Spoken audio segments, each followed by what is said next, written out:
ഹരി ഓം. എല്ലാവർക്കും നമസ്കാരം. ഹരി ഓം.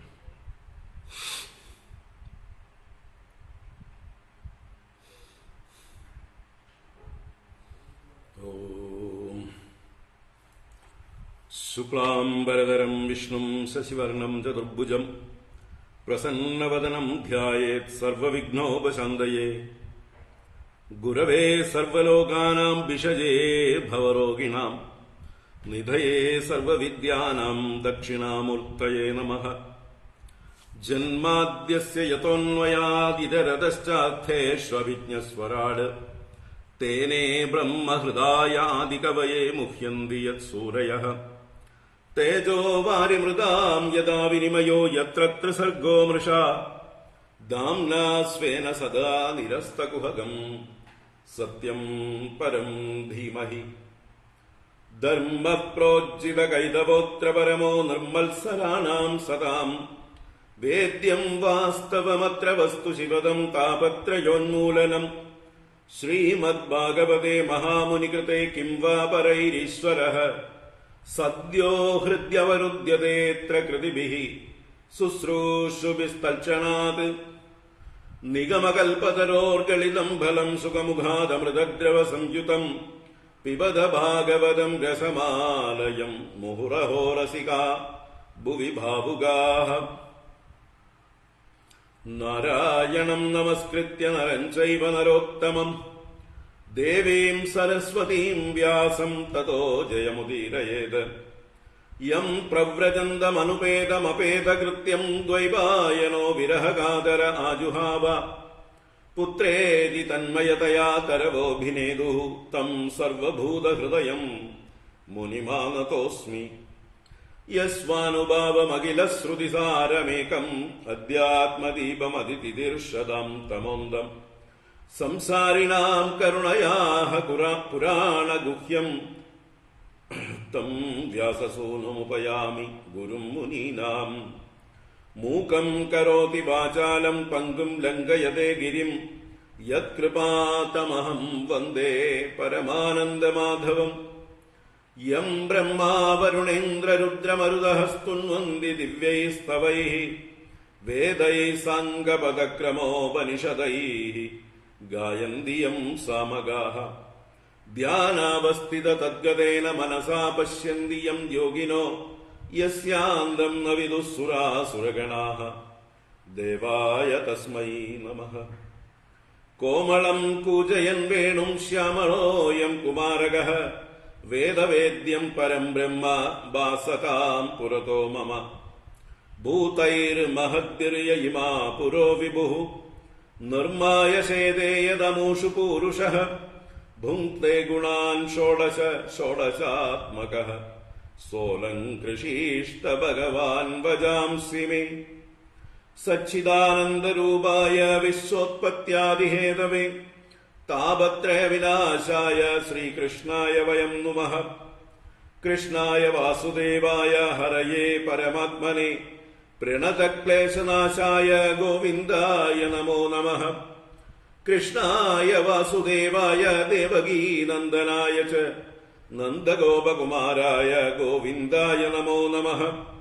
നമഃ പങ്കജനാഭായ നമഃ പങ്കജമാലിനേ നമഃ പങ്കജനേത്രായ നമസ്തേ പങ്കജാംഗ്രയേ. പീതാംബരം കരവിരാജിത ശംഖചക്രകൗമോദഗീ സരസിജം കരുണാസമുദ്രം രാധാസഹായമതിസുന്ദരമന്ദഹാസം വാതാലയേശമനിശം ഹൃദി ഭാവയാമി. വാതാലയേശമനിശം ഹൃദി ഭാവയാമി. ഓം നമോ ഭഗവതേ വാസുദേവായ. ഓം നമോ നാരായണായ. ഓം ശ്രീ ഗുരുവായൂരപ്പ ശരണം. ഓം ശ്രീ ധന്വന്തരമൂർത്തയേ നമഃ. ഓം നമഃ പരമഋഷിഭ്യോ നമഃ പരമഋഷിഭ്യഃ. ഓം ശ്രീ ഗുരുഭ്യോ നമഃ. നാരായണ. ഹരി ഓം. എല്ലാവർക്കും നമസ്കാരം. എല്ലാവർക്കും ശുഭസായാഹ്നം. സുസ്വാഗതം.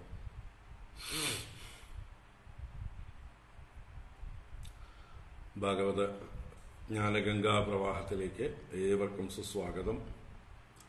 സപ്തമസ്കന്ധം 13-ാം അധ്യായം യതിധർമ്മം അല്ലെങ്കിൽ സന്യാസധർമ്മം, ഇതാണ് നമ്മൾ കണ്ടുകൊണ്ടിരിക്കുന്നത്.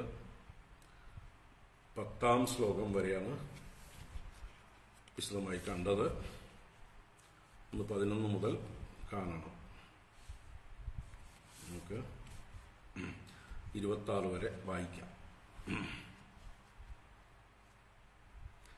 ഓം നമോ ഭഗവതേ വാസുദേവായ. അത ശ്രീമദ്ഭാഗവതേ സപ്തമസ്കന്ധേ 13-ോऽധ്യായഃ. നാരദ ഉവാച. കൽപസ്ത്വേവം പരിവ്രജ്യ ദേഹമാത്രാവശേഷിതഃ ഗ്രാമൈകരാത്രവിധിനാ നിരപേക്ഷശ്ചരേന്മഹീം ബിഭ്രിയാദ്യസൗ വാസഃ കൗപീനാച്ഛാദനം പരം ത്യക്തം ന ദണ്ഡലിംഗാദേഹ അന്യത് കിഞ്ചിത് അനാപതി ഏക ഏവ ചരേത് ഭിക്ഷുഃ ആത്മാ രാമോ അനപാശ്രയഃ സർവഭൂതസുഹൃത് ശാന്തോ നാരായണപരായണഃ പശ്യേദാത്മന്യതോ വിശ്വം പരേ സദസതോ വ്യയേ ആത്മാനം ച പരം ബ്രഹ്മ സർവത്ര സദസന്മയേ സുപ്തപ്രബോധയോ സന്തൗ ആത്മനോ ഗതിമാത്മദൃക് പശ്യൻ ബന്ധം ച മോക്ഷം ച മായാമാത്രം ന വസ്തുതഃ നാഭിനന്ദേ ധ്രുവം മൃത്യും അധ്രുവം വാസ്യ ജീവിതം കാലം പരം പ്രതീക്ഷേത ഭൂതാനാം പ്രഭവാപ്യയം നാസത്ശാസ്ത്രേഷു സജ്ജേത നോപജീവേത ജീവികാം വാദവാദാൻ ത്യജേത് തർക്കാൻ പക്ഷം കംചന സംശ്രയേത് ന ശിഷ്യാൻ അനുബധ്നീത ഗ്രന്ഥാൻ നൈവാഭ്യസേത് ബഹൂൻ ന വ്യാഖ്യാമുപയുഞ്ജീത നാരംഭാൻ ആരഭേത് ക്വചിത് നയതേരാശ്രമപ്രായോ ധർമ്മഹേതുർമഹാത്മനഃ ശാന്തസ്യ സമചിത്തസ്യ വിപ്രിയാത് ഉത വാ ത്യജേത് അവ്യക്തലിംഗോ വ്യക്താർത്ഥോ മനീഷി ഉന്മത്തബാലവത് കവിർമൂകവദാത്മാനം സദൃഷ്ട്യാ ദർശയേന്നൃണാം അത്രാപ്യുദാഹരന്തീമം ഇതിഹാസം പുരാതനം പ്രഹ്ലാദസ്യ ച സംവാദം മുനേരാജകരസ്യ ച തം ശയാനം ധരോപസ്തേ കാവേര്യാം സഹ്യസാനുനി രജസ്വലൈസ്തനൂദേശൈർനിഗൂഢാമലതേജസം ദദർശ ലോകാൻ വിചരൻ ലോകതത്വവിവിൽസയാ വൃതോ അമാത്യൈ കതിപയൈ പ്രഹ്ലാദോ ഭഗവത്പ്രിയഃ കർമ്മണാകൃതിഭിർവാചാലിംഗൈർവർണാശ്രമാദിഭിഃ ന വിദന്തി ജനായം വൈ സ്വസൗ ഇതി ന വേദി ച തം നത്വാഭ്യർച്ഛ വിധിവത് പാദയോ ശിരസാ സ്പൃശൻ വിവിൽസുർ ഇദമപ്രാക്ഷീത് മഹാഭാഗവതോസുരഃ ബിഭർഷികായം പീവാനം സോദ്യമോ ഭോഗവാൻ യഥാ വിത്തം ചൈവോദ്യമവതാം ഭോഗോ വിത്തവതാമിഹ ഭോഗിനാം ഖലു ദേഹോയം പീവാ ഭവതി നാന്യതാ ന തേ ശയാനസ്യ നിരുദ്യമസ്യ ബ്രഹ്മന്നുഹാർത്തോ യതയേവ ഭോഗഃ അഭോഗിനോയം തവ വിപ്രദേഹഃ പീവാ യതസ്തദ്വദന ക്ഷമം ചേത് കവിക്കൽപോ നിപുണദൃക് ചിത്രപ്രിയകഥഃ സമഃ ലോകസ്യ കുർവത കർമ്മ ശേഷേ തദ്വീക്ഷിതാപി വാ. നാരദ ഉവാച. സൈത്തം ദൈത്യപതിനാ പരിപൃഷ്ടോ മഹാമുനിഃ സ്മയമാനസ്തമഭ്യാഹ തദ്വാഗമൃതയന്ത്രിതഃ ബ്രാഹ്മണ ഉവാച. വേദേതമസുരശ്രേഷ്ഠ ഭവാൻ നനു ആര്യസമ്മതഃ ഈഹോപരമയോർനൃണാം പദാനി അധ്യാത്മചക്ഷുഷാ യസ്യ നാരായണോ ദേവോ ഭഗവാൻ ഹൃദ്ഗതഃ സദാ ഭക്ത്യാ കേവലയാ ജ്ഞാനം ദുനോതി ദ്വാന്തമർക്കവത് അഥാപി ബ്രൂമഹേ പ്രശ്നാൻ തവ രാജൻ യഥാ ശ്രുതം സംഭാവനീയോ ഹി ഭവാൻ ആത്മനഃ ശുദ്ധിമിച്ഛതാം തൃഷ്ണയാ ഭവവാഹിന്യാ യോഗ്യൈ കാമൈരപൂരയാ കർമാണി കാര്യമാണോഹം നാനായോനിഷു യോജിതഃ യദൃച്ഛയാ ലോകമിമം പ്രാപിതഃ കർമ്മഭിർഭ്രമൻ സ്വർഗാപവർഗയോർദ്വാരം തിരശ്ചാം പുനരസ്യ ച അത്രാപി ദമ്പതീനാം ച സുഖായ അന്യാപനുത്തയേ കർമാണി കുർവതാം ദൃഷ്ട്വാ നിവൃത്തോസ്മി വിപര്യം സുഖം അസ്യ ആത്മനോ രൂപം സർവേഹോപരതി സ്തനുഃ മനഃസംസ്പർശജാൻ ദൃഷ്ട്വാ ഭോഗാൻ സ്വപ്സ്യാമി സംവിശൻ. സർവത്ര ഗോവിന്ദനാമ സങ്കീർത്തനം. ഗോവിന്ദ ഗോവിന്ദ. നാരായണാഖില ഗുരോ ഭഗവൻ നമസ്തേ. നാരായണാഖില ഗുരോ ഭഗവൻ നമസ്തേ. നാരായണാഖില ഗുരോ ഭഗവൻ നമസ്തേ. ഹരേ ഹരി ഓം. എല്ലാവർക്കും ഒരിക്കൽ കൂടെ നമസ്കാരം. ഒരിക്കൽ കൂടെ ശുഭസായാഹ്നം. സുസ്വാഗതം. നാരായണ.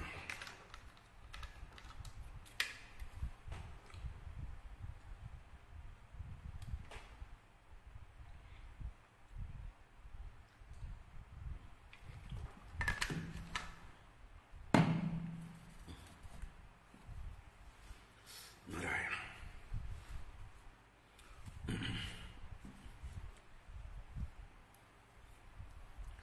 ഹരി ഓം. ഭാഗവത ജ്ഞാനഗംഗ സപ്തമസ്കന്ധത്തിലെ 13-ാം അധ്യായം സന്യാസധർമ്മം കണ്ടുകൊണ്ടിരിക്കുകയാണ്. കഴിഞ്ഞ ക്ലാസ്സിലെ 8, 9, 10 ശ്ലോകങ്ങളാണ് കണ്ടത്. ഇന്നലെ ക്ലാസ് ഉണ്ടായില്ല, ഒരു ബ്രേക്ക്.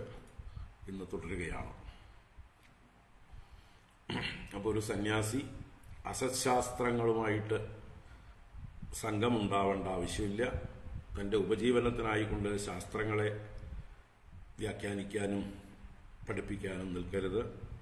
അതുപോലെ വാദവാദങ്ങൾ, തർക്കങ്ങൾ എല്ലാം ഉപേക്ഷിക്കണം. ഒരു പക്ഷത്തെയും ആശ്രയിക്കരുത് എന്ന 7-ാം ശ്ലോകത്തിൽ പറഞ്ഞതിൻ്റെ തുടർച്ചയായിട്ട് ശിഷ്യന്മാരുമായി അനുബന്ധം ഉണ്ടാവേണ്ടതില്ല. അനേക ഗ്രന്ഥങ്ങൾ അഭ്യസിക്കേണ്ട ആവശ്യമില്ല. ഗ്രന്ഥവ്യാഖ്യാനങ്ങളും ഉപയോഗിക്കേണ്ടതില്ല. അതുപോലെ പുതിയ കർമ്മങ്ങൾ ആരംഭിക്കരുത്. ആരംഭാൻ ആരഭേത് ക്വചിത്. പുതിയ പുതിയ പ്രോജക്റ്റുകൾ തുടങ്ങി വെക്കരുത്. എല്ലാം വിക്ഷേപത്തിന് കാരണമാകും. ഒരു സന്യാസിക്ക് ധർമ്മം എന്ന് പറയാനൊന്നുമില്ല. എന്നുവെച്ചാൽ അദ്ദേഹത്തിന്റെ സെക്യൂരിറ്റിയെക്കുറിച്ച് ചെയ്യേണ്ടതായിട്ട് ഒന്നുമില്ല. നിലനിൽപ്പിന് വേണ്ടി ഒന്നും ചെയ്യേണ്ടതില്ല. ശാന്തനും സമചിത്തനുമായി തന്റെ ധർമ്മങ്ങളെ ധരിക്കാം, ഉപേക്ഷിക്കാം. അതുപോലെ ലക്ഷണങ്ങളെ സ്വീകരിക്കാം, ഉപേക്ഷിക്കാം. എന്തിനും സ്വാതന്ത്ര്യമുള്ള ആളാണ് സന്യാസി. അദ്ദേഹം എങ്ങനെയാണ് സഞ്ചരിക്കേണ്ടത്? അവ്യക്തലിംഗ.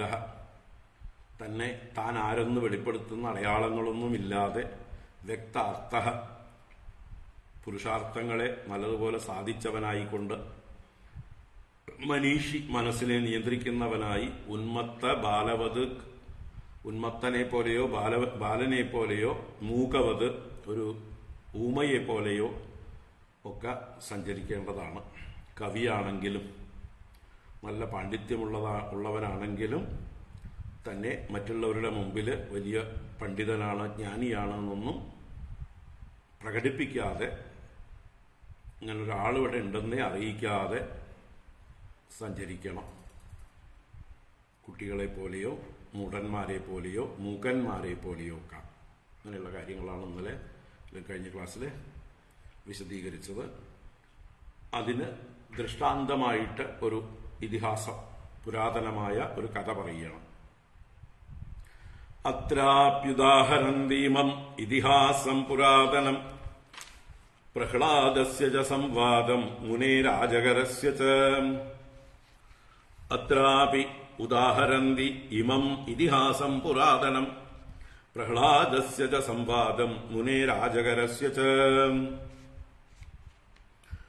അത്രാപി, ഈ വിഷയത്തിൽ എന്നർത്ഥം. എങ്ങനെയാണ് ഒരു സന്യാസി അവ്യക്തലിംഗനായി ഉന്മത്തനെ പോലെയോ മൂഢനെ പോലെയോ അല്ലെങ്കിൽ മൂകനെ പോലെയോ ഒക്കെ സഞ്ചരിക്കേണ്ടത് എന്നുള്ളതിന് ദൃഷ്ടാന്തമായിട്ട് എന്നർത്ഥത്തിൽ അത്രാപി ഉദാഹരന്തി ഇമം ഇതിഹാസം പുരാതനം. ഉദാഹരന്തി, ഉദാഹരിക്കുന്നു, എടുത്തു പറയുന്നു എന്നർത്ഥമാണ്. ഉദാഹരിക്കുക, ആഹരിക്കുക, പൊക്കിക്കൊണ്ടുവരിക, അതാണ് അക്ഷരാർത്ഥം. പൊക്കിക്കൊണ്ടുവരിക. ഉത് എന്ന് പറഞ്ഞാൽ മുകളിലോട്ട് ആഹരിക്കുക, കൊണ്ടുവരിക, ഉയർത്തിക്കൊണ്ടുവരുന്നു, നമ്മൾ ഹൈലൈറ്റ് ചെയ്യുന്നു എന്നൊക്കെ പറയില്ല. അതുപോലെ ഈ വിഷയത്തിൽ ഒരു ദൃഷ്ടാന്തമായിട്ട് ഈ ഒരു കഥയെ, ഒരു പുരാതനം ഇതിഹാസം, വളരെ പണ്ടുകാലത്ത് നടന്നതായിട്ടുള്ള ഒരു ചരിത്രത്തെ, ഇതിഹാസത്തെ പറയപ്പെടുന്നു, മഹാത്മാക്കൾ കോട്ട് ചെയ്യുന്നു. അത് എന്താണ് വിഷയം? ഒരു സംവാദമാണ്. ആര് തമ്മിലുള്ള സംവാദം? പ്രഹ്ലാദസ്യ ആജകരസ്യ മുനേഹെ. പ്രഹ്ലാദനും ആജകരനായ മുനിയുമായിട്ട്. ഇവിടെ ആജകരൻ എന്നുള്ളത് കൊണ്ട് ഉദ്ദേശിച്ചത് അജകര വൃത്തി സ്വീകരിച്ചവൻ. എന്താണ് അജകര വൃത്തി എന്ന് പറഞ്ഞാല്? അജകരം എന്നാൽ പെരുമ്പാമ്പ്. പെരുമ്പാമ്പിന്റെ വൃത്തിയെ സ്വീകരിച്ചത് കൊണ്ടാണ് അദ്ദേഹത്തിന് ആജകരൻ എന്ന് പറഞ്ഞത്, അല്ലാതെ അദ്ദേഹത്തിന്റെ പേരല്ലാതെ. അജകരം എന്ന് വെച്ചാല് പെരുമ്പാമ്പ്. പെരുമ്പാമ്പിന്റെ വൃത്തി എങ്ങനെയാണ്? പെരുമ്പാമ്പ് പ്രത്യേകിച്ച് ഒരു തൊഴിലും ചെയ്യുന്നില്ല. അതിന് ഭക്ഷണം ഉണ്ടാക്കാനോ ഭക്ഷണത്തിന് ഓടി നടക്കുക ഒന്നും ചെയ്യാറില്ല. അത് എവിടെയെങ്കിലും കിടക്കും.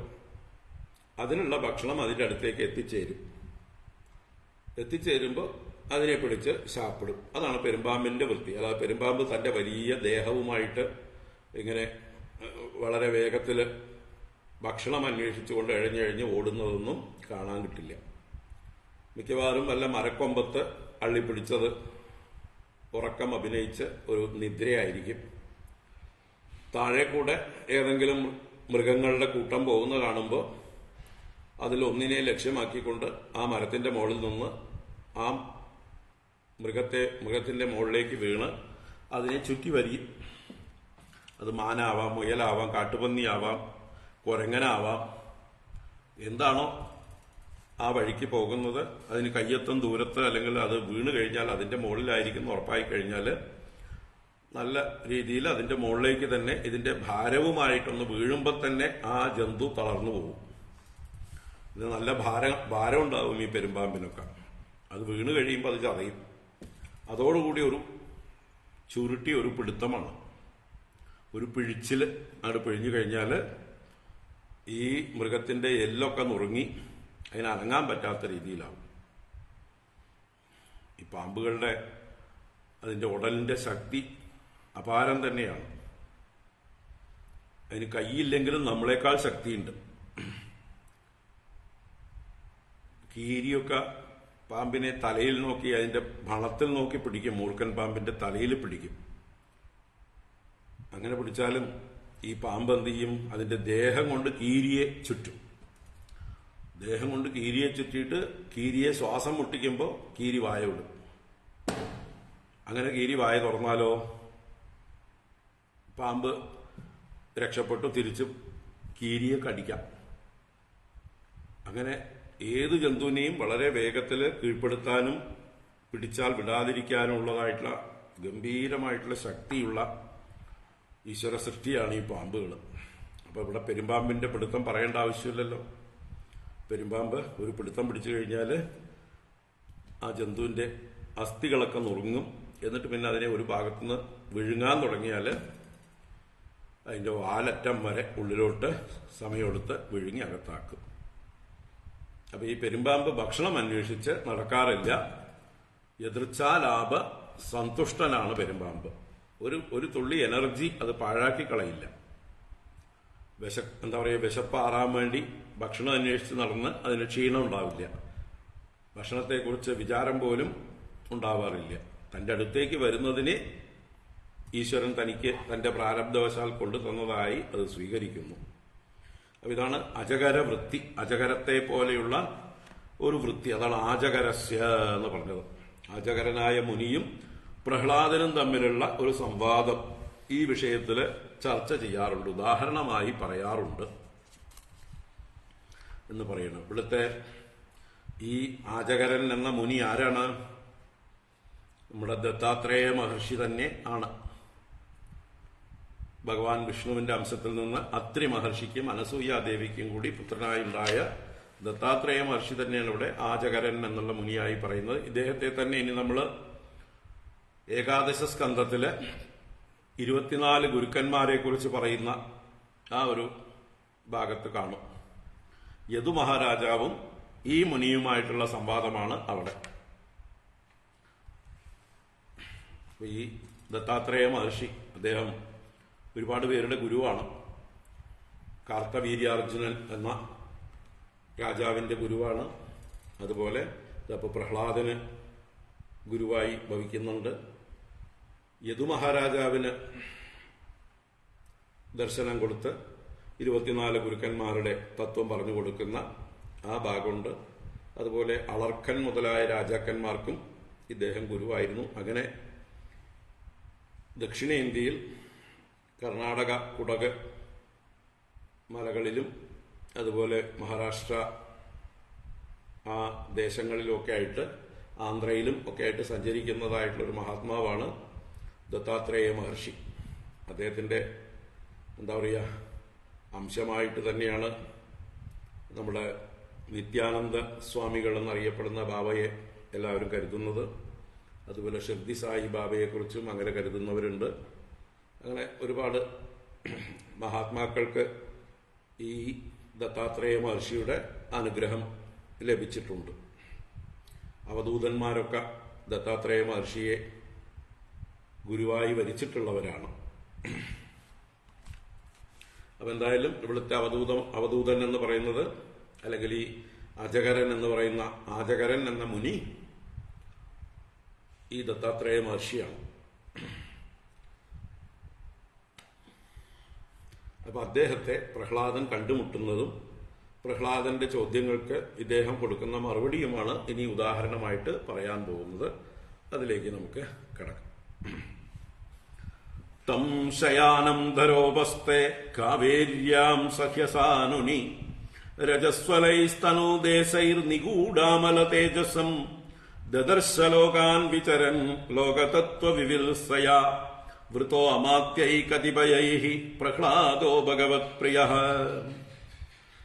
തം ശയാനം ധരോപസ്തേ കാവേര്യാം സഹ്യസാനുനി രജസ്വലൈസ്തനൂദേശൈർനിഗൂഢാമല തേജസം ദദർശ ലോകാൻ വിചരൻ ലോകതത്വവിവിൽസയാ വൃതോ അമാത്യൈ കതിപയൈഃ പ്രഹ്ലാദോ ഭഗവത്പ്രിയഃ. ആ അജകരനായ മുനിയാണ് ആദ്യം പറയുന്നത്. അദ്ദേഹം എവിടെ? തം ശയാനം, അദ്ദേഹം ശയിക്കുന്നവനായിട്ട് ദദർശ എന്ന് 13-ാം ശ്ലോകത്തിലെ ആദ്യ വാക്കാണ് ദദർശ, ദർശിച്ചു. അപ്പൊ എവിടെ കണ്ടു? ധരോപസ്തെ, എവിടെ? കാവേര്യാം സഹ്യസാനുനി. സഹ്യസാനുനി എന്ന് പറഞ്ഞാൽ സഹ്യ ആ സാനുവിൽ, സഹ്യപർവ്വതത്തിന്റെ താഴ്വാരത്തിൽ എന്നൊക്കെ അർത്ഥം. സഹ്യപർവ്വതത്തിന്റെ താഴ്വാരത്തിൽ കാവേര്യാം, കാവേരി എന്നുള്ളതായിട്ടുള്ള നദീതീരത്ത് അല്ലെങ്കിൽ കാവേരി ദേശത്ത്. അപ്പോ നമ്മുടെ കർണാടക തമിഴ്നാട്ടിലെ ആ ബോർഡർ സ്ഥലങ്ങളൊക്കെയാണ് കാവേരിയുടെ തീരങ്ങൾ. ഇത് തമിഴ്നാട്ടിലൂടെയും കാവേരി ഒഴുകുന്നു, ബംഗാൾ ഉൾക്കടലിൽ ചെന്ന് ചേരുന്നു. പക്ഷെ ഇവിടെ പ്രധാനമായിട്ടും കർണാടകത്തിലെ ദേശങ്ങളിലായിരിക്കും, മൈസൂർ മുതലായിട്ടുള്ള സ്ഥലങ്ങളിലാണ് കാവേരിയുടെ ആരംഭദേശം. ആ ദേശത്തിന് മൊത്തത്തില് കാവേരി എന്ന് പറയാറുണ്ട്. തലൈ കാവേരി എന്നൊക്കെ മൈസൂരിന്റെ അടുത്ത് കാവേരിയുടെ ഉത്ഭവസ്ഥാനം.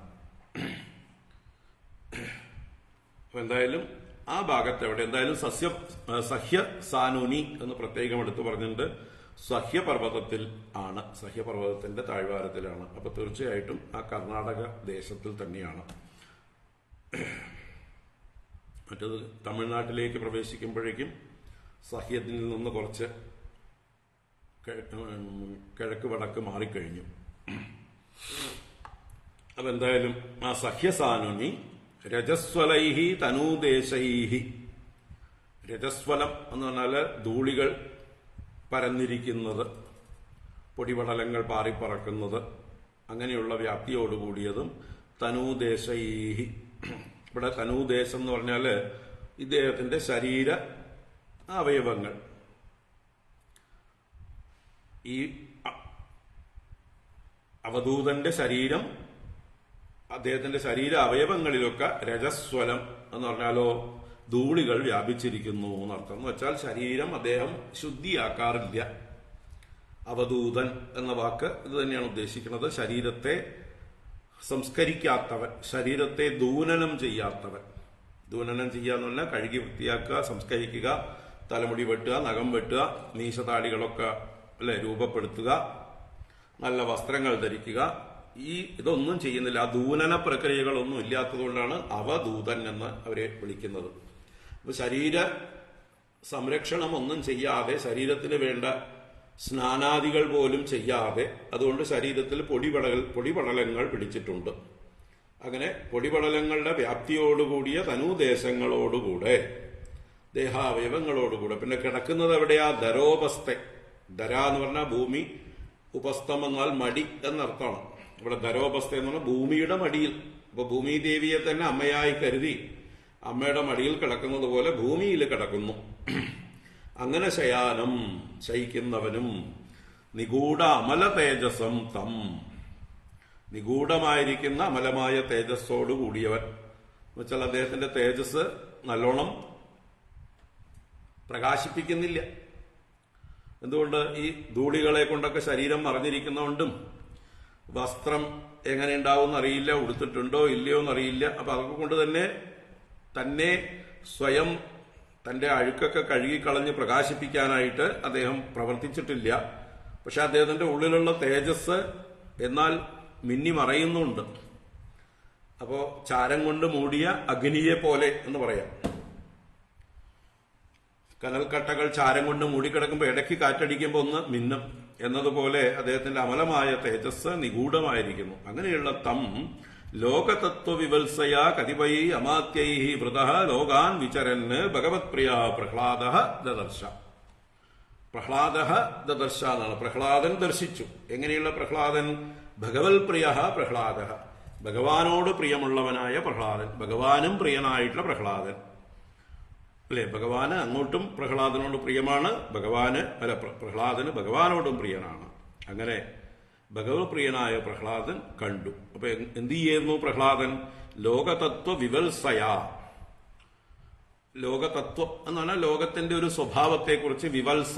വിവത്സ എന്ന് പറഞ്ഞാല് വിവിൽസയ.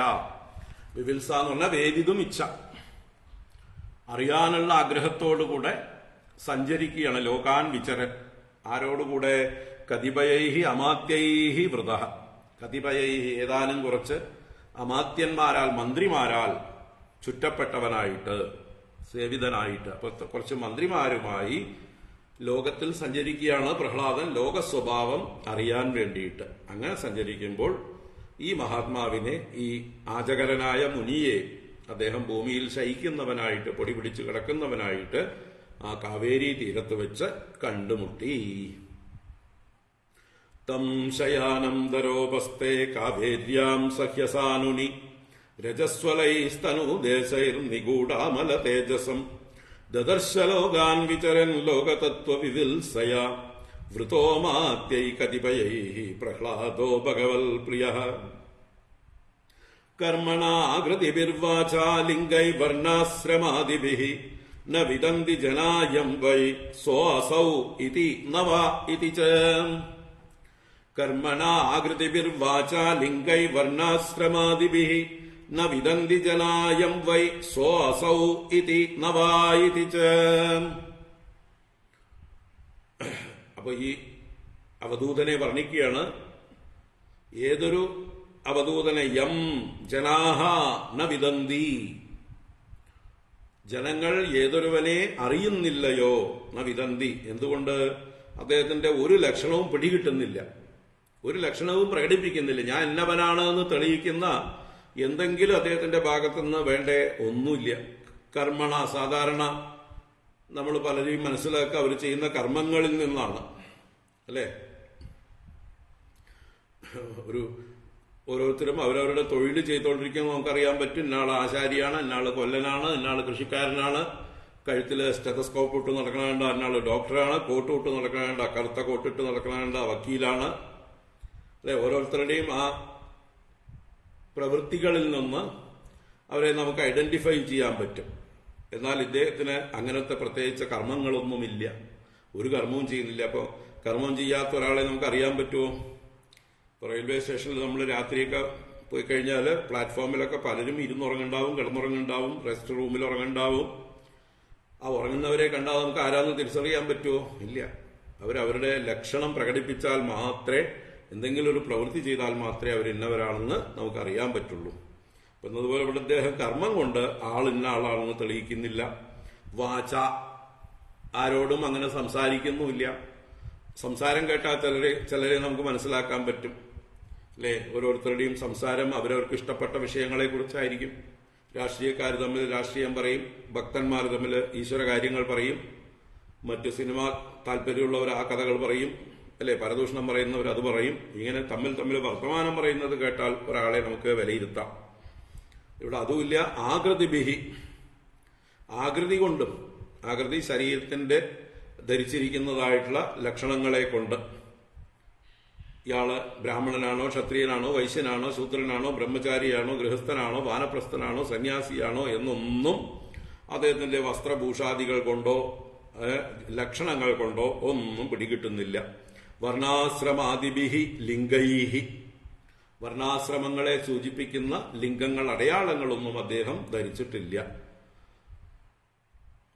അതുകൊണ്ട് അസൗ സഹവ നവായിതി നവിദന്തി. അസൗ, ഇയാള്, ഇവൻ എന്നർത്ഥം. അസൗ എന്ന് പറഞ്ഞാൽ ഇവൻ, സഹവ ഇന്നവനാണോ, നവ അല്ലയോ, ഇതി ഇങ്ങനെ നവിദന്തി അറിയുന്നില്ല. അപ്പൊ ഒരാൾ ഇന്നവനാണ് ഇന്നവനാണ് ഇന്നവനാണ് എന്ന് സൂചിപ്പിക്കുന്ന ലക്ഷണങ്ങളൊന്നും ഇല്ലാത്തതുകൊണ്ട് അയാള് സംശയം ജനിപ്പിക്കുന്ന ഒരു രൂപമാണ്. ഇന്നാളാണോ ഇന്നാളാണോ ഇന്നാളാണോ എന്ന് അറിയാൻ കഴിയുന്നില്ല.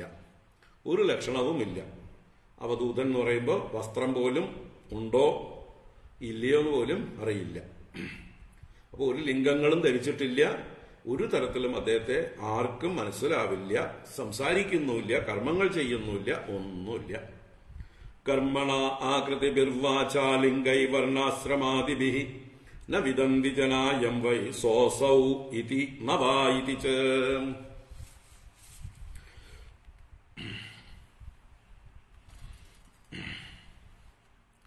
തം നത്വാഭ്യർച്ഛ വിധിവത് പാദയോ ശിരസാ സ്പൃശൻ വിവിൽസുരിതമപ്രാക്ഷീത മഹാഭാഗവതോസുരഃ. തം നത്വാഭ്യർച്ഛ വിധിവത് പാദയോ ശിരസാ സ്പൃശൻ വിവിൽസുരിതമപ്രാക്ഷീത മഹാഭാഗവതോസുരഃ. പക്ഷേ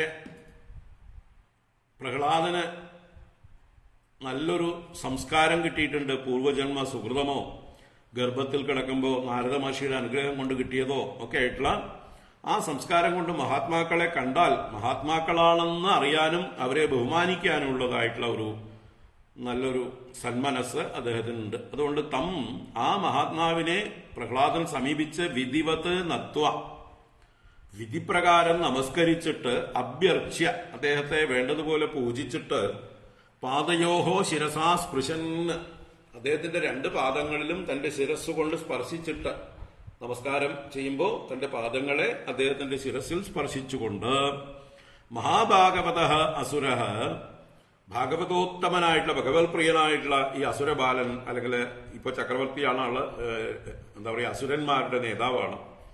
അങ്ങനെയുള്ള അസുര നേതാവായിരിക്കുന്ന ആ പ്രഹ്ലാദൻ വിവിൽസുഹു, വിവിൽസുഹു എന്ന് പറഞ്ഞാൽ വേദിതും ഇച്ഛു, അറിയുവാൻ ആഗ്രഹമുള്ളവൻ.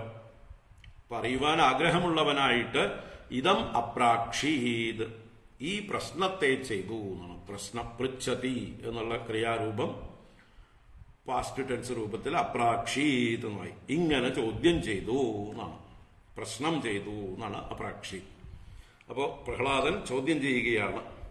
ഇനി പ്രഹ്ലാദ ഉവാച എന്ന് പറയും പോലെ പ്രഹ്ലാദന്റെ വാക്കുകളാണ് 16-ാം ശ്ലോകം മുതൽക്ക്. തം നത്വാ അഭ്യർച്ച്യ വിധിവത് പാദയോ ശിരസാ സ്പൃശൻ വിവിൽ സുരിതമപ്രാക്ഷീത മഹാഭാഗവതോസുരഃ.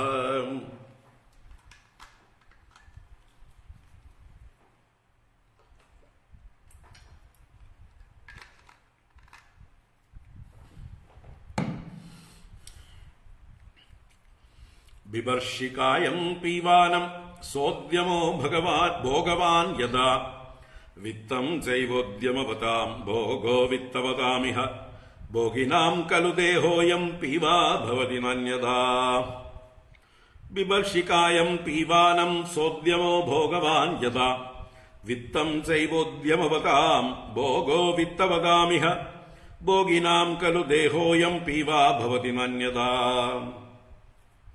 തന്റെ സംശയത്തെ അവതരിപ്പിക്കുകയാണ് ആദ്യം.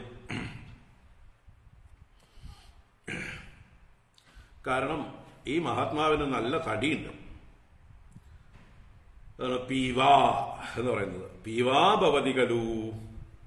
പീവാ എന്ന് പറഞ്ഞാല് നല്ല ശരീരം തടിച്ചിരിക്കുന്നത്, സ്ഥൂലമായിരിക്കുന്നത് എന്നർത്ഥം. അപ്പൊ സ്ഥൂലനായിരിക്കുന്നു. പീവാ ഭവതി. അപ്പൊ തടിക്കണമെങ്കിൽ എന്ത് വേണം? സാധാരണ മനുഷ്യരൊക്കെ ലോകത്തിൽ തടിക്കുന്നത് നല്ല ഭോഗങ്ങൾ അനുഭവിക്കുമ്പോഴാണ്, നല്ല ഭക്ഷണം കഴിക്കുമ്പോഴാണ്, അല്ലെ? നല്ല ഭക്ഷണങ്ങൾ കഴിക്കണമെങ്കിൽ എന്ത് വേണം? നല്ല സമ്പത്തുണ്ടായിരിക്കണം. നല്ല സമ്പത്തുണ്ടാവണമെങ്കിൽ എന്ത് വേണം? നല്ലോണം അധ്വാനം ചെയ്യണം. പണിയെടുത്ത് സമ്പത്തുണ്ടാക്കിയവർ ആ സമ്പത്ത് കൊണ്ട് നല്ല ഭക്ഷണം ഉണ്ടാക്കി നന്നായി കഴിക്കുമ്പോൾ അവരുടെ ശരീരം തടിച്ചു കാണും. അതാണിപ്പോ ഇദ്ദേഹത്തിന്റെ ശങ്ക. ഇദ്ദേഹത്തെ കാണുമ്പോൾ നല്ല തടിയുണ്ട്, നല്ല സമ്പന്നനെ പോലെ, അല്ലെ? സമ്പത്തുള്ളവർ ഇരുന്ന് ഊണ് കഴിക്കുമ്പോൾ ശരീരം തടിക്കുന്നത് പോലെ അദ്ദേഹത്തിന്റെ ശരീരം പീവാവായിരിക്കും. പക്ഷേ ഒരു പണിയും ചെയ്യുന്നതായിട്ട് കാണുന്നുമില്ല. അപ്പോ ഇതാണ് അദ്ദേഹത്തിന് യുക്തിക്ക് നിരക്കാത്തത്. ഇതിലൊരു കാര്യകാരണ ബന്ധം അദ്ദേഹത്തിന് സ്ഥാപിക്കാൻ കഴിയുന്നില്ല. ഏത് കാര്യത്തിനും ഒരു കാരണം ഉണ്ടാവും, അല്ലേ? ഇദ്ദേഹം തടിച്ചിരിക്കുന്നു എന്ന കാര്യത്തിന് കാരണം എന്താണ്? നല്ല ഭോഗങ്ങൾ, ഭക്ഷണം അനുഭവിക്കുന്നത് കൊണ്ടാണ് എന്നുള്ളതാണ് കാരണം. നല്ല ഭക്ഷണം അനുഭവിക്കുന്നു എന്നുള്ളതിന് എന്താണ് കാരണം? നല്ലോണം സമ്പത്തുണ്ട് എന്നുള്ളതാണ് കാരണം. നല്ല സമ്പത്തുള്ളതിന് കാരണം എന്താണ്? നല്ലതാണ്, അധ്വാനിക്കുന്നുണ്ട്. പണിയെടുക്കുന്നവർക്കുള്ളതാണ് അർത്ഥം ധനം. പണിയെടുക്കാത്തവർക്ക് ധനം ഉണ്ടാവുമോ? ഇല്ല. അപ്പൊ ഇതിങ്ങനെ കാര്യകാരണ ബന്ധം ചേരുന്നില്ല. ഇദ്ദേഹം ഒരു പണിയെടുക്കാതെ സുഖമായിട്ട് പെരുമ്പാമ്പിനെ പോലെ മണ്ണിൽ കിടക്കുന്നു. കുറച്ച് നല്ലോണം ഒബ്സർവ് ചെയ്തിട്ടുണ്ടാവും, കുറച്ച് സമയമെടുത്ത് വാച്ച് ചെയ്തിട്ടുണ്ടാവും. ഒറ്റ നോട്ടത്തിലായിരിക്കില്ല, പല പ്രാവശ്യം അതിലേക്ക് പോയിട്ടുണ്ടാവും.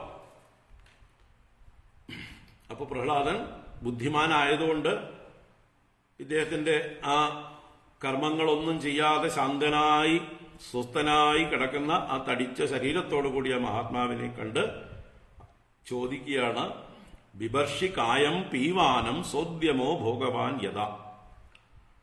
കായം പീവാനം, കായം ബിഭർഷി. പീവാനം എന്ന് പറഞ്ഞാൽ തടിച്ചതായിട്ടുള്ളത്, പീവാ എന്നുള്ള ഭാവത്തോടു കൂടിയത് പീവാനം. കായം ശരീരത്തെ, ബിഭർഷി അങ്ങ് ധരിച്ചിരിക്കുന്നു, ത്വം ബിഭർഷി അങ്ങ് ധരിച്ചിരിക്കുന്നു, ഭരിക്കുന്നു. അപ്പൊ അങ്ങേക്ക് നല്ല തടിയുള്ള ശരീരമുണ്ട്. ഏതുപോലെ? സോദ്യമഃ ഭോഗവാൻ യഥാ. സോദ്യമൻ എന്ന് പറഞ്ഞാൽ ഉദ്യമം ചെയ്യുന്നവൻ, അധ്വാനം ചെയ്യുന്നവൻ, പ്രയത്നം ചെയ്യുന്നവൻ എന്നൊക്കെ അർത്ഥം. അപ്പൊ ഉദ്യമം ചെയ്യുന്ന ഭോഗവാന്മാരെ പോലെ നല്ലോണം കഠിനാധ്വാനം ചെയ്ത് കാശുണ്ടാക്കി നന്നായി ഭക്ഷണം കഴിക്കുന്ന ഒരാളെ പോലെ അങ്ങയുടെ ശരീരം തടിച്ചിരിക്കുന്നുവല്ലോ. ഉദ്യമവതാം വിത്തം, വിത്തവതാം ഇഹ ഭോഗ, ഭോഗിനാം അയം ദേഹ പീവാ ഭവതി ഖലു നാന്യത. താൻ മനസ്സിലാക്കിയ ലോജിക്ക് അദ്ദേഹം ഇവിടെ അവതരിപ്പിക്കുകയാണ്. ഉദ്യമവതാം വിത്തം, ഉദ്യമം ചെയ്യുന്നവർക്ക് ധനം ഉണ്ടാവും, നല്ലോണം അധ്വാനിക്കുന്നവർക്കാണ് ധനം ഉണ്ടാവുക. വിത്തവതാം ഇഹ ഭോഗ, വിത്തമുള്ളവർക്കാണ് ഭോഗങ്ങൾ, സുഖങ്ങൾ എല്ലാം അനുഭവിക്കാൻ കഴിയുക. കാശുണ്ടെങ്കിലേ ഇതൊക്കെ വിലയ്ക്ക് വാങ്ങിക്കാൻ പറ്റുള്ളൂ, നല്ല ഭക്ഷണമൊക്കെ സ്വന്തമാക്കാൻ പറ്റുള്ളൂ. അപ്പോ വിത്തവതാം ഭോഗ, ഭോഗിനാം അയം ദേഹ പീവാ ഭവതി ഖലു. അങ്ങനെ ഭോഗം ചെയ്യുന്നവർക്കല്ലേ ഈ ദേഹം നല്ല തടിച്ചതായിട്ട് ഭവിക്കുള്ളൂ. അന്യത, മറ്റു പ്രകാരത്തിലാവാൻ വഴിയില്ലല്ലോ. ഭക്ഷണം കഴിക്കാത്തവർക്ക് തടി ഉണ്ടാവാൻ വഴിയില്ലല്ലോ. അധ്വാനിക്കാത്തവർക്ക് ധനവും ഉണ്ടാവില്ല, നല്ല ഭക്ഷണവും ഉണ്ടാവില്ല, അതുകൊണ്ട് ശരീരവും ഉണങ്ങിക്കൊണ്ടിരിക്കുമല്ലോ, അല്ലേ? നമ്മള്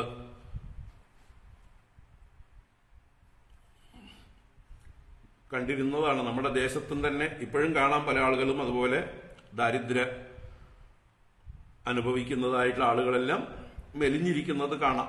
അസ്ഥികളൊക്കെ എണ്ണിയെടുക്കാവുന്ന പോലെയുള്ള ശരീരത്തോടു കൂടിയവരെ കാണാം. ഇപ്പൊ പിന്നെ കേരളത്തിൽ അത്ര ദാരിദ്ര്യമൊന്നും ഇല്ല. മനുഷ്യന്റെ കയ്യിലിരിപ്പ് കൊണ്ടാണ്, കൊള്ളരുതായ്മ കൊണ്ടാണ് കേരളത്തില് ദാരിദ്ര്യം അനുഭവിക്കുന്നത്. കള്ളുകുടിച്ചും ലോട്ടറി എടുത്തും കാശ് കളഞ്ഞ് അങ്ങനെ പലരും ഇതായിട്ടിരിക്കുന്നുണ്ട്. അല്ലെങ്കിൽ വരുന്ന വരുമാനത്തിന് സുഖമായിട്ട് കഴിയാം. എല്ലാവർക്കും ഇവിടെ തൊഴിലുണ്ട്, വരുമാനമുണ്ട്. ഒന്നിനും വയ്യാത്തവർക്ക് പോലും പല ആനുകൂല്യങ്ങളും പെൻഷനുകളും ഒക്കെ ഉണ്ട്. പക്ഷെ നമ്മുടെ കയ്യിലിരിപ്പ് കൊണ്ട് അതൊന്നും കാണുന്നില്ല. നമ്മൾ മറ്റു പല ദേശങ്ങളിലൊക്കെ ചെന്നു കഴിഞ്ഞാൽ ദാരിദ്ര്യമുള്ള ഭാഗത്തുള്ള ആളുകളുടെ ജനതയുടെ ഒരു സാമാന്യമായിട്ടുള്ള ശരീരം നമുക്കറിയാം. അപ്പൊ എന്തായാലും ധനമുള്ളവരാണ് ദേഹം തടിച്ചവരായി കാണുക.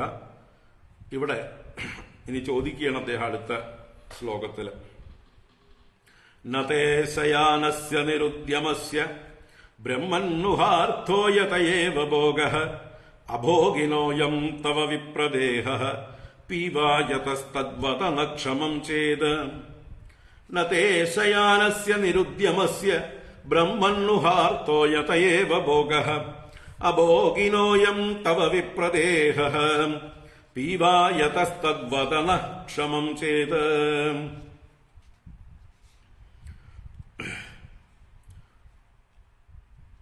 തേ ശയാനസ്യ നിരുദ്യമസ്യ അർത്ഥോ നഹ യതയേവ ഭോഗഃ.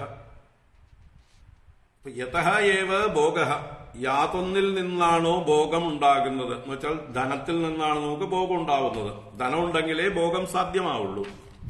അപ്പൊ ഏതൊരു ധനത്തിൽ നിന്നാണോ ഭോഗം, അങ്ങനെയുള്ള ആ ധനവും ഭോഗവും ശയാനസ്യ, ഇവിടെ വെറുതെ കിടക്കുന്നവനും, നിരുദ്യമസ്യ, ഒരു ഉദ്യമവും ചെയ്യാത്തവൻ, ഒരു പ്രയത്നവും ചെയ്യാത്തവൻ, ഒരു ജോലിയും ചെയ്യാത്തവൻ, ഉദ്യോഗരഹിതൻ, അഭോഗിനഃ, ഭോഗങ്ങളൊന്നും ഇല്ലാത്തവനും, അങ്ങയുടെ സ്വന്തമായിട്ട് പൊസഷൻസ് ഒന്നുമില്ല, ഭോഗങ്ങളൊന്നുമില്ല, അങ്ങനെ ഭോഗഹീനനുമായിട്ടുള്ള തേ അങ്ങേക്ക് ഹേ ബ്രഹ്മൻ, അല്ലയോ സർവജ്ഞനായിരിക്കുന്നവനെ, ബ്രാഹ്മണോത്തമനായിരിക്കുന്നവനെ, അർത്ഥഃ നഹനു, അങ്ങേക്ക് അർത്ഥമൊന്നുമില്ലല്ലോ, ധനമൊന്നും സ്വന്തമായിട്ടില്ലല്ലോ, കാണപ്പെടുന്നുണ്ടല്ലോ, അങ്ങ് ദരിദ്രനാണല്ലോ. ഹേ വിപ്ര തവ അയം ദേഹഃ യതഃ പീവാ, ഏതൊരു അർത്ഥം കൊണ്ടാണ് അങ്ങയുടെ ശരീരം തടിക്കേണ്ടത്? അപ്പൊ എന്ത് കാരണം കൊണ്ടാണ് ഇപ്പൊ തടിച്ചിരിക്കുന്നത്? നഹ ക്ഷമം ചെയ്ത് തദ്വത, നഹ ഞങ്ങളോട് ക്ഷമം ചെയ്ത്, ക്ഷമം എന്ന് പറഞ്ഞാൽ ഞങ്ങൾ കേൾക്കാൻ യോഗ്യരാണെങ്കിൽ, അങ്ങേക്ക് പറയാൻ ബുദ്ധിമുട്ടില്ലെങ്കിൽ, തദ്വത, അത് പറഞ്ഞു തരൂ. അപ്പൊ എന്ത് കാരണം കൊണ്ടാണ് അങ്ങയുടെ ശരീരം തടിച്ചിരിക്കുന്നത്?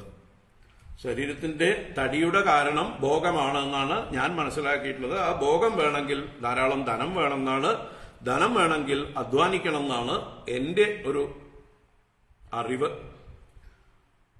അതല്ല ഇപ്പൊ കാണുന്നത്. യാതൊരു അധ്വാനവുമില്ലാതെ, യാതൊരു ധനവുമില്ലാതെ അങ്ങ് നല്ല തടിയനായിട്ട് കാണപ്പെടുന്നു. എന്താണ് അങ്ങയുടെ സീക്രട്ട്? ഇതാണ് അല്ലെ, അങ്ങ് എവിടെ നിന്നാണ് റേഷൻ വാങ്ങുന്നത് എന്നൊക്കെ നമ്മൾ ചോദിക്കാറുണ്ട്. നല്ല തടിയുള്ള ആളുകളെയൊക്കെ കണ്ടു കഴിഞ്ഞാൽ ഏത് കടയിൽ നിന്നാണ് അരി വാങ്ങിക്കുന്നത്, എവിടെ നിന്നാണ് റേഷൻ വാങ്ങിക്കുന്നത്, എന്താണ് ഈ ആരോഗ്യത്തിന്റെ രഹസ്യം എന്നൊക്കെ ചോദിക്കും പോലെ ഇവിടെ പ്രഹ്ലാദൻ താൻ മനസ്സിലാക്കിയത് വെച്ച് ചോദിക്കുകയാണ്.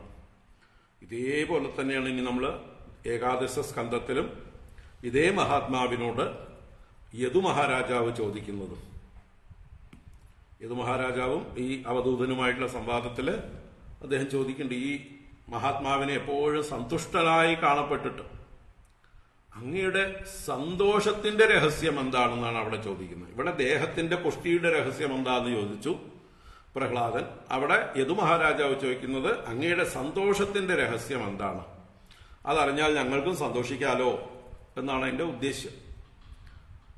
അപ്പൊ ഇത് പ്രഹ്ലാദൻ ഇങ്ങനെ ചോദിച്ചു. കവിക്കൽപോ നിപുണദൃക്ക് ചിത്രപ്രിയകഥ സമഃ ലോകസ്യ കുർവത കർമ്മ ശേഷേ തദ്വീക്ഷിതാവിവാം. കവി കൽപോ നിപുണദൃക്ക് ചിത്രപ്രിയകഥ സമഃ ലോകസ്യ കുർവത കർമ്മ ശേഷേ തദ്വീക്ഷിതാവിവാം.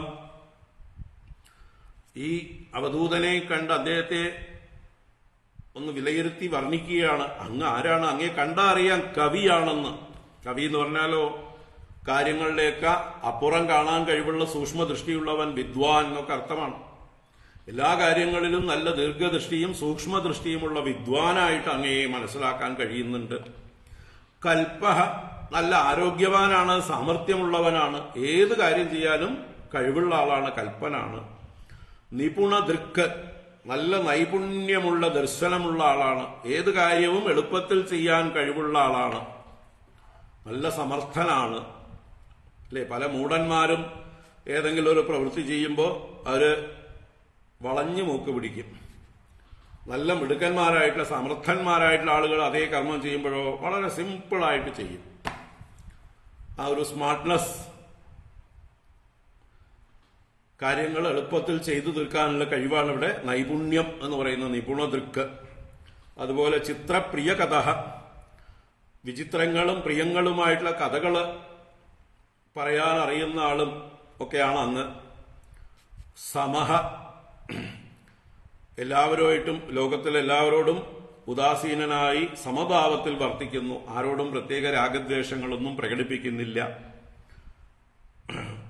കർമ്മകുർവത ലോകസ്യ തദ് വീക്ഷിത അപി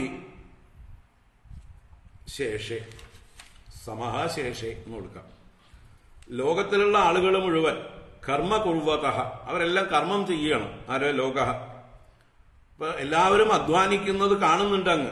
അങ്ങനെയുള്ള ലോകസ്യ തദ് വീക്ഷിത അപി, അതിനെ വീക്ഷിക്കുന്ന ആളായിട്ട് പോലും മറ്റുള്ളവരെല്ലാം മത്സരിച്ച് ഓടി നടന്ന് വെട്ടിപ്പിടിക്കാനും അല്ലെ എല്ലാം തങ്ങളുടെ കാൽക്കീഴിലാക്കാനായിക്കൊണ്ട് ഓടിക്കൊണ്ട് നടക്കുമ്പോ അത് കണ്ടിട്ടും അങ്ങ് എന്താ അങ്ങനെ ഉദാസീനനായി ശേഷേ, സമഹ ശേഷേ, യാതൊരു വിക്ഷേപവുമില്ലാതെ മറ്റുള്ളവരോട് മത്സരിക്കുന്ന രീതിയിലുള്ള ഒരു ചിന്തയുമില്ലാതെ അക്ഷോഭ്യനായിട്ട് അങ്ങ് ഇങ്ങനെ ശയിക്കുന്നുവല്ലോ. എങ്ങനെ അങ്ങേക്ക് ഇങ്ങനെ ശയിക്കാൻ സാധിക്കുന്നു? സാധാരണ എന്തെങ്കിലും കഴിവ് ഉള്ള ആളുകളാണെങ്കിൽ ആ കഴിവ് പ്രകടിപ്പിക്കാനായിട്ടെങ്കിലും ഇറങ്ങി പുറപ്പെടും അല്ലെ. ഇതുപോലെ കവി, കൽപ്പഹ, നിപുണദൃക്ക്, ചിത്രപ്രിയ കഥ എന്നൊക്കെ പറഞ്ഞു കഴിഞ്ഞാൽ ഇരിക്കപ്പുറത്തി ഉണ്ടാവുമോ? തന്നെ ആരെന്ന് മറ്റുള്ളവർക്ക് സമൂഹത്തിന് ബോധ്യപ്പെടുത്താൻ വേണ്ടി എന്തെങ്കിലുമൊക്കെ പ്രയത്നം ചെയ്തുകൊണ്ടിരിക്കും, ആത്മ ആവിഷ്കാരം പ്രകടിപ്പിക്കും.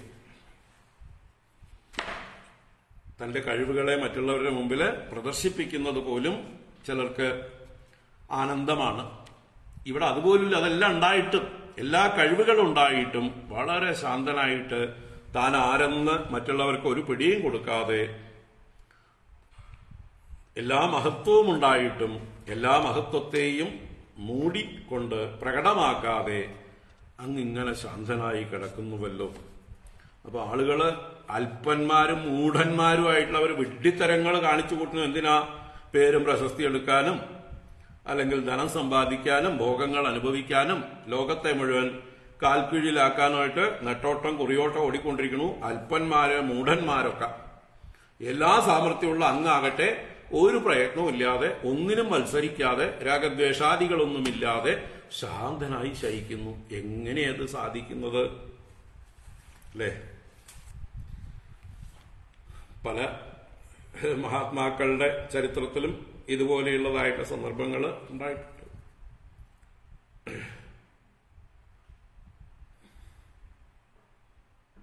വിവേകാനന്ദ സ്വാമികൾ നല്ല ആരോഗ്യവാനായിരുന്ന ഒരു ചെറുപ്പക്കാരനായിരുന്നു.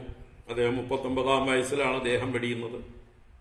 അപ്പൊ അങ്ങനെയുള്ള അദ്ദേഹം ഏകാന്ത പതികനായി ഭിക്ഷാന്തേഹിയായി കാവ്യവസ്ത്രമിട്ട് ഭാരതം മുഴുവൻ സഞ്ചരിക്കുമ്പോൾ അദ്ദേഹത്തെ ആളുകളെ പരിഹസിച്ചതിന് കയ്യും കണക്കുമില്ല. ഇത്രയും നല്ല ആരോഗ്യവാനായിട്ട് ഇങ്ങനെ ഒരു പണിയെടുക്കാതെ ഭിക്ഷാന്തേഹിയായിട്ട് നടക്കണമല്ലോ എന്നൊക്കെ അദ്ദേഹത്തെക്കുറിച്ച് പലരും കമന്റുകൾ അടിച്ച് അത് കേട്ട് അദ്ദേഹം പുഞ്ചിരിക്കും. ചിലപ്പോൾ അവർക്കിട്ട് ചില കൊട്ടുകൾ കൊടുക്കും. ഇദ്ദേഹത്തിന് ആ ഭാഷയൊന്നും അറിയില്ല വിചാരിച്ചിട്ടാണ് ആളുകൾ തമ്മിൽ ഇംഗ്ലീഷിലൊക്കെ ഇദ്ദേഹത്തെ കുറ്റപ്പെടുത്തി മുറി ഇംഗ്ലീഷിൽ അവർ സംസാരിക്കും. അതിന് അദ്ദേഹം ട്രെയിനിലൊക്കെ സഞ്ചരിക്കുമ്പോൾ തിരിച്ചു കൊടുക്കും നല്ല ഇംഗ്ലീഷിൽ.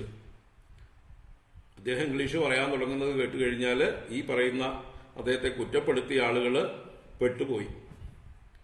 കാരണം ഇവർ പറഞ്ഞതിനേക്കാൾ നല്ല ഇംഗ്ലീഷിലാണ് അദ്ദേഹം ഫ്ലുവൻ്റായിട്ട് ഇവർ പറഞ്ഞത് മനസ്സിലാക്കിക്കൊണ്ട് ഇവരെ കളിയാക്കും പോലെ മറുപടി കൊടുക്കുന്നത്.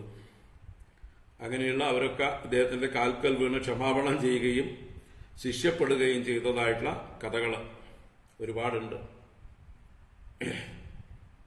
അതുപോലെ തന്നെയാണ് ആരോഗ്യവാന്മാരായിട്ടുള്ള മഹാത്മാക്കള് ചുറ്റി സഞ്ചരിക്കുമ്പോൾ അവരെക്കുറിച്ച് സാധാരണക്കാരായിട്ടുള്ള മൂഢന്മാര് ഞങ്ങളെപ്പോലെ എല്ലാവരോടും മത്സരിച്ച് കഴിവുകൾ ഉപയോഗിക്കുന്നില്ല എന്നൊക്കെ പറഞ്ഞ് പരിഹസിക്കുക.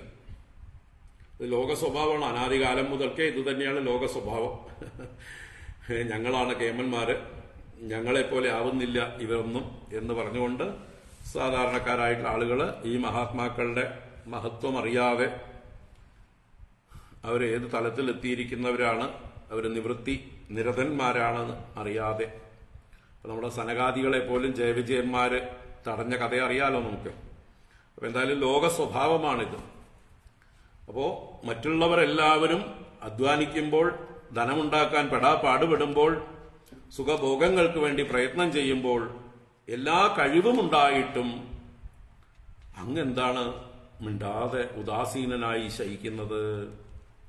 കഴിവില്ലാത്ത അംഗവൈകല്യമുള്ള ഒരാളോ സാമർഥ്യമില്ലാത്ത ഒരാളോ ഒന്നിനും കൊള്ളാത്ത ഒരാളോ ആണെങ്കിൽ കൊള്ളാം. ഇതെല്ലാം തികഞ്ഞിട്ടും അങ്ങയ്ക്ക് ഒന്നിനുള്ള പ്രയത്നം കാണുന്നില്ലല്ലോ എന്ന് ചോദിച്ചു. അപ്പൊ ഇതിന് ആ ബ്രാഹ്മണൻ മറുപടി പറയാൻ തുടങ്ങുന്നത് നാരദ മഹർഷി പറയുന്നു. നാരദ വാച സയിത്തം ദൈത്യപതിനാ പരിപൃഷ്ടോ മഹാമുനി സ്മയമാനസ്തമഭ്യാഹ തദ്വാഗമൃതയന്ത്രിതഃ. നാരദ ഉവാച സയിത്തം ദൈത്യപതിനാ പരിപൃഷ്ടോ മഹാമുനി സ്മയമാനസ്തമഭ്യാഹ തദ്വാഗമൃതയന്ത്രിതഃ. നാരദൻ പറയുന്നു, സഹ ഇത്തം ദൈത്യപതിനാ പരിപൃഷ്ടഃ മഹാമുനി.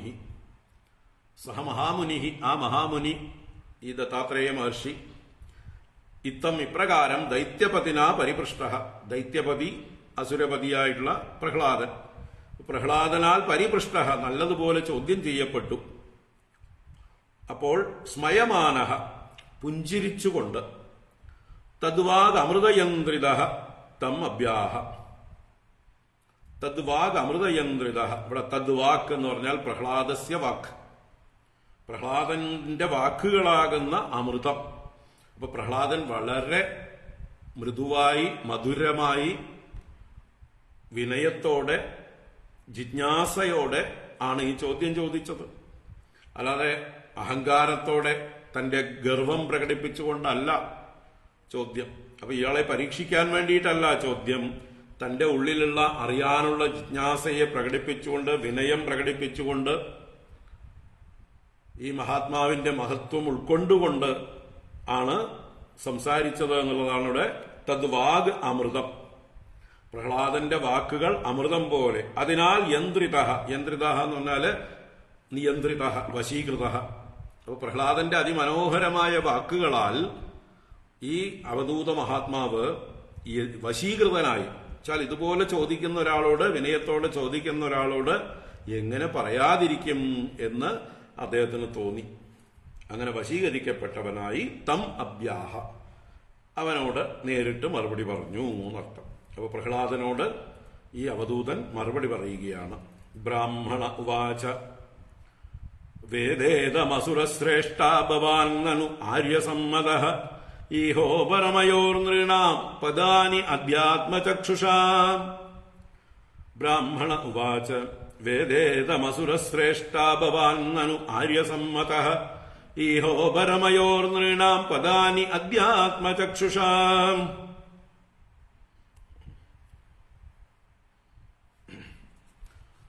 ബ്രാഹ്മണ ഉവാച, അദ്ദേഹം ബ്രഹ്മജ്ഞാനിയായതുകൊണ്ട് തന്നെ ബ്രാഹ്മണനാണ്. ആ ബ്രാഹ്മണൻ പറയുകയാണ്,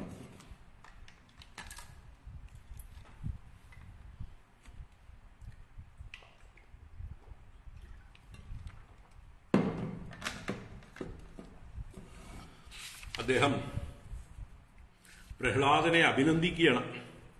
പ്രഹ്ലാദന്റെ വാക്കുകൾ വളരെ ശ്രേഷ്ഠങ്ങളാണ്.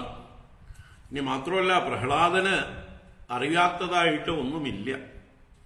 അപ്പൊ ഈ ഒരു ചോദ്യം അങ്ങേക്ക് വേണ്ടിയിട്ടല്ല, ലോകത്തെ അനുഗ്രഹിക്കാൻ വേണ്ടിയിട്ട് കൂടിയാണ് എന്നുള്ള അർത്ഥത്തില് മറുപടി പറയാൻ ആരംഭിക്കുന്നു. ഹേ അസുരശ്രേഷ്ഠ, അല്ലയോ അസുരന്മാരിൽ വെച്ച് ശ്രേഷ്ഠനായിരിക്കുന്നവനെ, ഭവാൻ നനു ആര്യസമ്മത, അങ്ങ് ആര്യന്മാർക്ക് സമ്മതനായിട്ടുള്ള ആളാണല്ലോ. ആര്യന്മാരെന്നാൽ ശ്രേഷ്ഠന്മാർ, മഹാത്മാക്കൾ.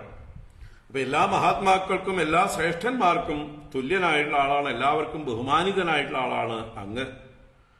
അങ്ങ് അധ്യാത്മചക്ഷുഷ ഭവാൻ നൃണാം ഈഹാ ഉപരമയോഹോ പദാനി വേദ.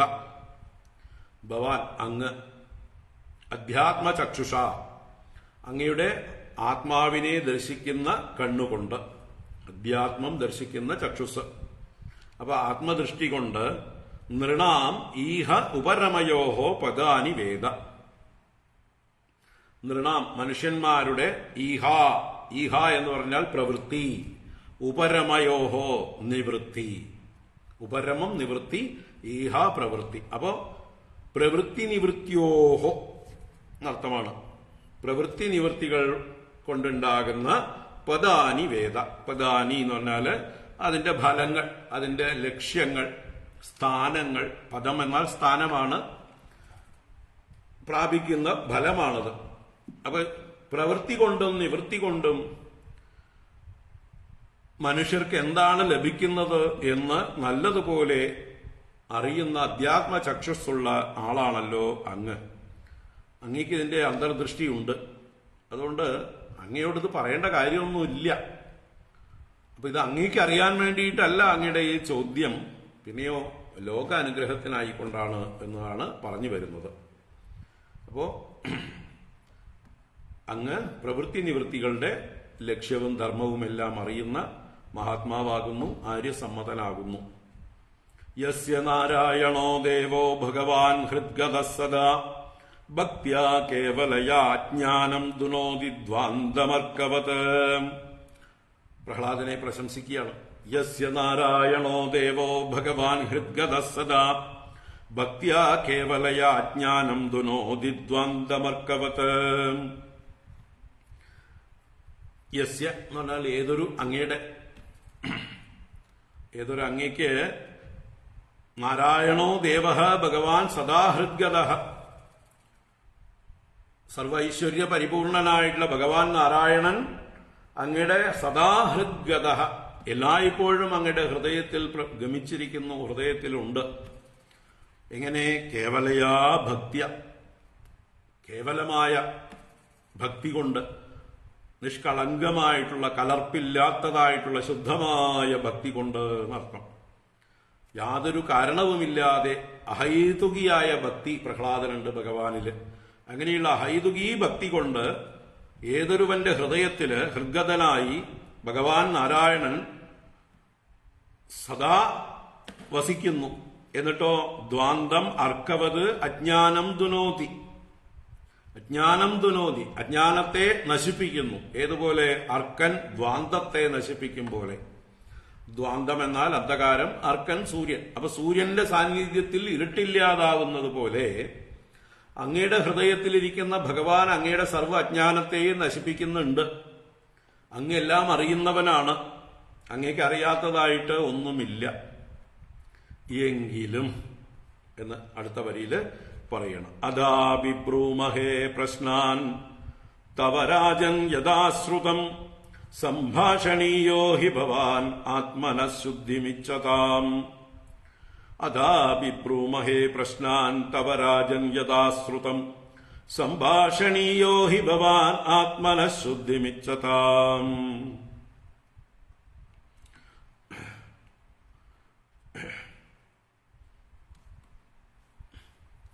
അപ്പോ പ്രഹ്ലാദനെ അങ്ങ് സർവജ്ഞനാണ് എന്ന് തന്നെയാണ്, ഭഗവാൻ കൂടെയുണ്ട്, അങ്ങയുടെ ഉള്ളിലിരിക്കുന്ന ഭഗവാൻ അങ്ങയുടെ ഉള്ളിലുള്ള സകല അജ്ഞാനത്തെയും എപ്പോഴും നശിപ്പിച്ചുകൊണ്ടിരിക്കുന്നു.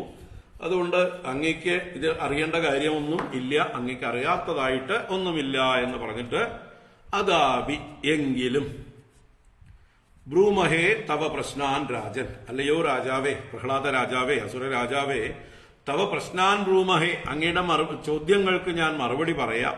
യഥാശ്രുതം. ഇവിടെ എല്ലാം സ്വയം അനുഭവത്തിൽ അറിയുന്ന ആളാണെങ്കിൽ പോലും ദത്താത്രേയ മഹർഷി പോലും പറയുന്നത് യഥാശ്രുതം, ഞാൻ മനസ്സിലാക്കിയിട്ടുള്ളതുപോലെ, എനിക്ക് പൂർവീകരിൽ നിന്ന് ശ്രവിച്ചതുപോലെ, എന്റെ ഗുരുക്കന്മാരിൽ നിന്ന് ഞാൻ കേട്ടതുപോലെ. അപ്പൊ എന്റെ ഗുരുക്കന്മാരിൽ നിന്ന് ഞാൻ കുറെ കാര്യങ്ങൾ മനസ്സിലാക്കിയിട്ടുണ്ട്, അത് ഞാൻ അങ്ങേക്ക് പറഞ്ഞു തരാം എന്ന് പറയണം. അല്ലാതെ എന്റേതായിട്ടുള്ള, ഞാൻ ആദ്യമായി കണ്ടുപിടിച്ചതായിട്ടുള്ള ഏതെങ്കിലും ഒരു ആശയം പറയല്ല. ഇത് പൂർവികരിൽ നിന്ന് പരമ്പരയായി എനിക്ക് കിട്ടിയതാണ്, ഗുരുപരമ്പരയിൽ നിന്ന് കിട്ടിയതാണ് എന്ന് തന്റെ ആ ഒരു വിനയത്തെ പ്രകടിപ്പിക്കുകയാണ് ഇവിടെ ദത്താത്രേയ മഹർഷി പോലും. സർവജ്ഞനും ബ്രഹ്മനിഷ്ഠനും ആയിരിക്കുന്ന ആ ദത്താത്രേയ മഹർഷി പോലും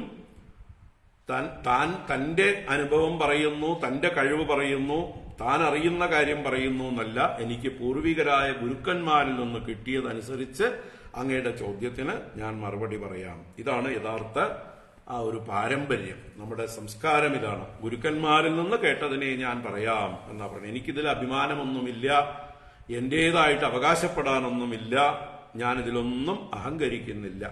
ഞാനൊരു ചാനൽ മാത്രം. എന്നിലൂടെ ആ ഗുരുപരമ്പരയുടെ അറിവ് ഒഴുകുന്നു, അത് കേട്ടോളൂ എന്ന് പറയണം. അതാപി ബ്രൂമഹേ പ്രശ്നാൻ തവ രാജൻ യഥാശ്രുതം സംഭാഷണീയോ ഹി ഭവാൻ ആത്മനഃശുദ്ധിമിച്ഛതാം. അപ്പോ ആർക്കെങ്കിലും ആത്മനഃ ശുദ്ധിം ഇച്ഛതാം, അവനവന്റെ ശുദ്ധിയെ ആഗ്രഹിക്കുന്നവരാണ് എങ്കിൽ ആ നൃണാം, ആ നരന്മാർക്ക് ഭവാൻ സംഭാഷണീയ ഹി, അങ്ങ് സംഭാഷണം ചെയ്യപ്പെടുവാൻ യോഗ്യനാകുന്നു. അപ്പൊ അന്ധക്കരണ ശുദ്ധി വേണ്ടവർ അങ്ങയോട് കുറച്ചു നേരം സംസാരിച്ചിരുന്നാൽ മതി. അങ്ങയോട് സംസാരിക്കുന്നത് തന്നെ ഭാഗ്യമാണ്. പ്രഹ്ലാദനെ പോലെ ഭഗവാനിൽ പൂർണ്ണ സമർപ്പണം നടത്തിയിട്ടുള്ളതായിട്ടുള്ള, അല്പപോലും അഹങ്കാരമില്ലാത്തതായിട്ടുള്ള ഒരു മഹാത്മാവിന്റെ അടുത്ത് സംസാരിക്കുമ്പോൾ ആരാണോ അദ്ദേഹവുമായിട്ട് സംഭാഷണം ചെയ്യുന്നത്, അവരുടെ ഉള്ളിലുള്ള അഹങ്കാരവും അഭിമാനവും എല്ലാം പോകും. നമ്മൾ അങ്ങനെയുള്ള മഹാത്മാക്കളുമായിട്ട് ഇടപഴകിയിട്ടുള്ളവർക്കറിയാം. മഹാത്മാക്കളുടെ അടുത്ത് ചെന്ന് നമ്മൾ സംസാരിക്കുമ്പോൾ അവർ അത്യന്ത വിനയത്തോടെ എല്ലാം ഈശ്വരാനുഗ്രഹം ഈശ്വരാനുഗ്രഹം ഈശ്വരാനുഗ്രഹം എന്ന് പറഞ്ഞുകൊണ്ടേയിരിക്കും. അവരുടെ അഹങ്കാരം പ്രകടിപ്പിക്കുന്ന വാക്കുകളൊന്നും വരില്ല. ഇതെല്ലാം എന്റെ സ്വപ്രയത്നം കൊണ്ട് ഞാൻ നേടിയതാണ്, എന്റെ കഴിവാണ് എന്നൊന്നും ഒരു മഹാത്മാവും പറയില്ല. അപ്പൊ അങ്ങനെയുള്ള ഒരാളോടൊത്ത് ചെന്ന് സംസാരിക്കുമ്പോൾ ആരാണോ സംസാരിക്കുന്നത് അവർക്കും ഈ അഭിമാനം ഉണ്ടാവില്ല, അവർക്കും അഹങ്കാരം പൊങ്ങില്ല. കാരണം ഇതുപോലൊരു മഹാത്മാവ് ഇത്രയും അറിവുള്ള ഒരാളിരുന്ന് ഇത്രയും വിനയത്തിൽ സംസാരിക്കുമ്പോൾ താൻ എവിടെ കിടക്കുന്നു? അദ്ദേഹത്തോട് മത്സരിക്കേണ്ട വല്ല കാര്യമുണ്ടോ? അദ്ദേഹം മത്സരത്തിനുള്ള അവസരം തരുന്നില്ല. അപ്പൊ സ്വയം നമ്മളും വിനീതരായി പോകും. അങ്ങനെ ഇതുപോലെയുള്ള മഹാത്മാക്കളുമായിട്ട് സംഭാഷണം ചെയ്താൽ നമ്മൾക്കും വിനയം വരും, അഹങ്കാരം പോകും, ശുദ്ധി ഉണ്ടാകും. ഇതാണ് ഇവിടെ ഇദ്ദേഹം തന്നെ. അപ്പൊ എനിക്ക് അങ്ങയോട് സംസാരിച്ചാൽ എനിക്കാണ് ബെനിഫിറ്റ് എന്നുള്ള രീതിയിലാണ് ഈ അവധൂതൻ പോലും പ്രഹ്ലാദനെ ബഹുമാനിച്ചുകൊണ്ട് പറയുന്നത്. അത്രയും ശ്രേഷ്ഠനാണ് പ്രഹ്ലാദനിൽ നിന്ന്. അതാപി ബ്രൂമഹേ പ്രശ്നാൻ തവ രാജൻ യഥാശ്രുതം സംഭാഷണീയോ ഹി ഭവാൻ ആത്മനഃശുദ്ധിമിച്ഛതാം. ഇനി തന്റെ കഥ പറയാൻ ആരംഭിക്കുകയാണ്. എന്നിട്ട് അതിലൂടെ തന്റെ സന്തോഷ കാരണം, തന്റെ ശരീരപുഷ്ടി കാരണം, ഇതൊക്കെ വിസ്തരിച്ച് മറുപടി കൊടുക്കുന്നു. അതിലേക്ക് നമുക്ക് നാളെ പ്രവേശിക്കാം. നാളെ രാവിലെ തന്നെ നോക്കിക്കോളൂ, രാവിലെ തന്നെ പറ്റിയ ക്ലാസ് ചെയ്യാം. ഓ ഹരി ഓം. കായേന വാചാ മനസേന്ദ്രിയൈർവാ ബുദ്ധ്യാത്മനാ വാ പ്രകൃതേ സ്വഭാവാത് കരോമി യദ്യത് സകലം പരസ്മൈ നാരായണായേതി സമർപ്പയാമി. ഓം ശാന്തി ശാന്തി ശാന്തി.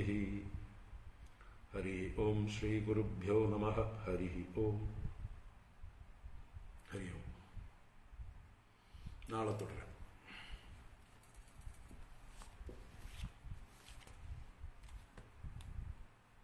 ഹരി ഓം. എല്ലാവർക്കും ശുഭരാത്രി.